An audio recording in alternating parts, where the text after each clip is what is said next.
everybody, welcome back. We're on stream here in the eastern Sierra Nevada mountains of California at about 10,000 feet. It's a really well-known meadow, and the stream behind me that we're gonna fish contains golden trout, but this is not their native land or their native creek. There's really only one native creek and its tributaries. It's about 10 miles west as the crow flies from here. And from that creek, all the golden trout anywhere were planted and raised in hatcheries and stuff. Actually 2 miles or about 5 miles up from here, in two of the bigger lakes, those lakes used to be basically just a breeding ground for golden trout. They blocked them off to fishing, and they just tried to let them populate as much as possible. Then they would take those and plant them other places. So there's a lot of golden trout planted in places that they don't usually live, or that wasn't their native range. So this creek has probably 80% strains. So like there's a little bit of rainbow trout mixed in. Apparently there was a mishap and some rainbow trout got into those lakes long ago. So these are not pure strain golden trout. Those you have to go to their native creek, which is about a day's hike to the west. But we're gonna fish this creek. Today I've got two new Dragontail Tiny things to fish with.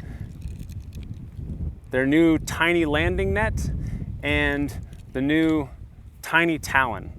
The Tiny Talon is only 2.45 in length, but I figure I'm gonna be catching tiny golden trout because they don't get very big, even as adults. And so here we go, we'll bring all the tiny stuff to catch them with. So actually, if you go all the way up to the deep lakes, golden trout can get quite big, 18 inches. It's where they can just live for a long time. But in these creeks where they live, these all freeze over in the winter, and it's only just now actually, so it's where is it? It's the end of May, and those lakes up there are still frozen over. So the growing period is really short. And so these trout are tiny and they're beautiful. And so we'll show you some close-ups of the golden trout. They're just the most remarkable. Bright orange on the belly, bright yellow, par marks they retain in adulthood. It's just great. Anyway, let's fish this creek, see how we do. All right, so we got the Tiny Talon here. Like all pocket rods, it's got a lot of sections. It's got a nice matte finish on the blanks, nice green color, cork handle. Oh yeah, very good. And you can see this creek, it basically cuts its way through the meadow. And so I fished this yesterday with my family. And I found that I have a little copper john from Dragontail, copper john kabari. It's just a regular kabari with a copper wrap. And that gives it a little bit of sink. So I can sink it into the deeper pockets, but also I can keep it at the surface and let them take it there. And they were pretty eager yesterday. So let's start right here.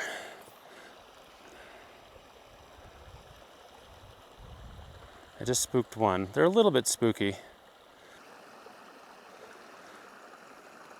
So yesterday you could watch as they would shoot out from little hiding spaces in the banks to come get the fly. And with this kind of open meadow like this, oh, there's one, that was a bite. With this kind of open meadow, sometimes a long rod is actually kind of, whoa, there's a big one. Okay, there we go. We're on, come on over here. And up and in, nice. First golden trout in the net. What's up, little dude? These guys are very energetic and floppy in hand, so let's see if we can get a close-up of him. Might not be able to, but we'll try. See if he'll pose nicely for a picture. Oh, that's pretty good. So see the orange underbelly, overall golden color, the bright red stripe. They retain the par marks into adulthood. This looks like a female. Well, hard to say what it is actually, but all right, there you go. See you later.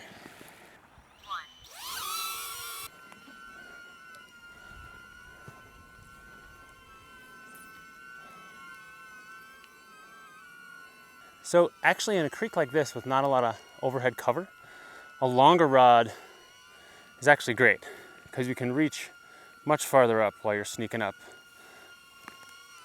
But the problem I had yesterday, I started yesterday on a 340 centimeter rod. And the problem I had with that was that the creek is so narrow that I was losing fish left and right because in the tiny channel of the creek, they would run for cover and hit the side and pop off the hook. And so a shorter rod is much better for steering them.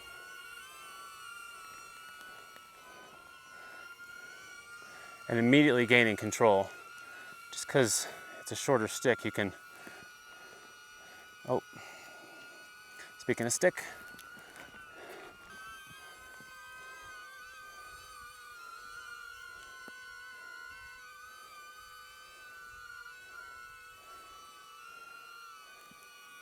oh, got one, little one, teeny tiny. All right, so there we go, a truly tiny golden trout for the tiny talon and the tiny net. Beautiful. All right, here you go, bud. See you later. All right, enough annoying drone noise for now. I might have mentioned this earlier, but I'm trying to find a way to get rid of the drone noise entirely with software, because propellers make noise. There's not much you can do about it. Wow, look at this. The mountains and the clouds. Then the creek comes down this way and does a whole 180. So they're right here, both of them.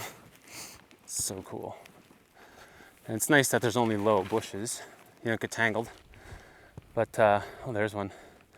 So I can see one right on the right side. Let's try to get him.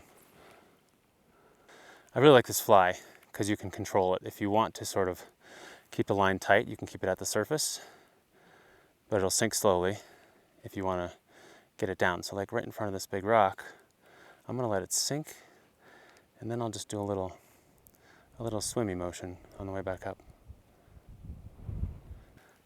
This rod is really nice. The casting stroke is zippy and accurate. I had a Talon Mini before this, which I didn't love. Too many sections and didn't like the casting. It felt a little bit heavy. But this one is, I mean, obviously very small, but light, and the casting somehow feels better than the Talon Mini did. So yeah, I think if I was being picky, a like 300 to 320 rod would be perfect for this creek. It would give me a little bit more reach, but it wouldn't be unwieldy. Probably 300, I'm gonna say. I mean, this one works, but I'm gonna hide behind this bush because it definitely needs stealth, because it only, oh, there we go, there's a fish. Yep. Now that's the danger. He just ran for the bank right there, so I'm gonna pop him right out, get him in the net if I can. Oh, the tiny net does have a tinier hole, but I like it for backpacking type trips because it's just small and lightweight. Don't always take close-ups of every fish, but these golden trout are so picture worthy. They're really special. See if we can get through these weeds, bud. Yeah, so there, I used that bush for stealth, and he was in this deep pocket right in here. More twists and turns. Again, river flowing this way to my right and this way to my left. Another horseshoe bend. I guess I'll fish over here first. Here's a good example of how narrow the channel is. So tenkara is perfect for this because you can put it in the channel and then keep your line up. There's a fish. Oh, he saw me. He saw the fly and was going to go for it, and then he saw me. Put your line in the channel, keep your tip up, go right around. Yep, that was a bite.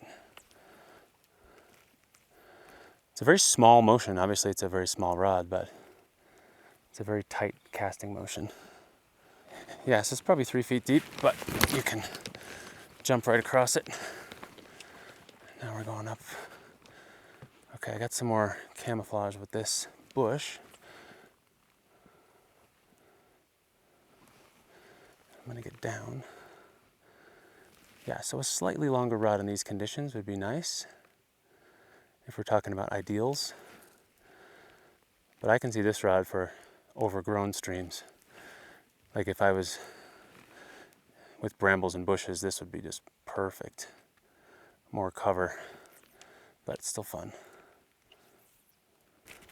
Being 6'6" does not help with my stealth.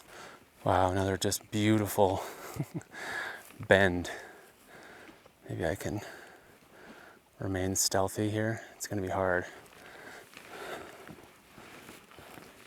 There's a bunch of spots when the river stream curves like this, a bunch of spots to hit. No, I almost hit that branch. I'm trying to sneak it into this left eddy. Yeah.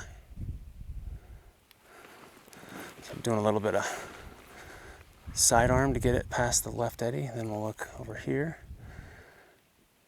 I can reach pretty much, oh, there we go. There's a fish. He's going after it. See if I can get him. So from this one point, I've been able to just work my way all the way up. There we go. There's a fish. Good one. All right, come here. Wow. Look at that. Beautiful fish. Look at that. All right, here you go. See ya. Yeah, shot right underneath the bank because they hold, there's an undercut underneath the whole thing. They hold right in here. So often you can drift the fly and you can see them come out and snatch it. So as long as you stay on this side, they won't be able to see him. There's a little bit of wind, but the combination of a little bit of weight on the fly and the zippiness of this cast action, it's not really a problem. There's a fish holding right there. Get it right in front of him. Is he gonna take it? Yep. Oh, he was on and then off. That was a back cast because I was hooked on the, you can see him right there. I was hooked on the grass. Now he's moving back up to his position. There we go, there's one. Might be the same guy. Come down here, come down here. There he is. See, he just wants to go for the bank. And if he gets caught in the weeds or anything on the bank, he'll flip off. So I'm taking him out of the water. Beautiful.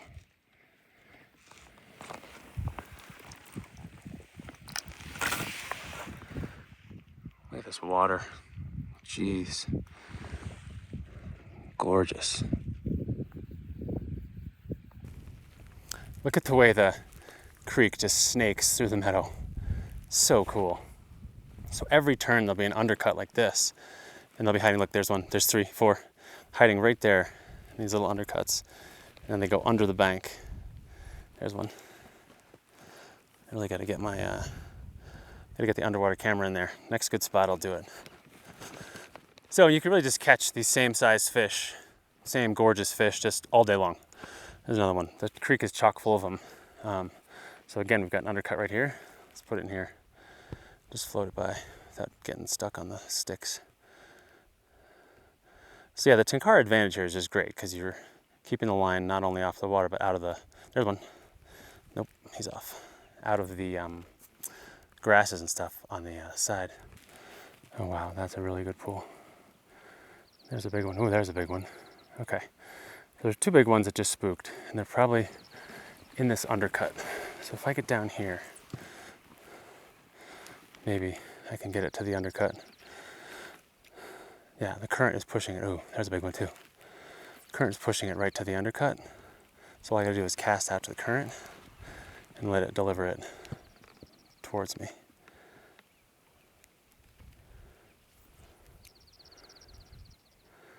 They can see me, I can see them, they're spooky down there.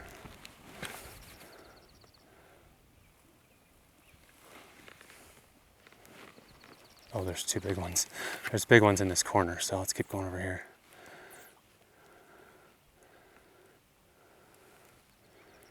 There's a big one. Yep, he took it. Oh, I saw it, it was in his mouth. There's a bunch down there.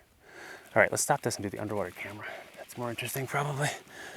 All right, so because of this low spot here, I can probably sneak up on my tummy and get it in the water, and hopefully we'll be able to see some. Let's check it out.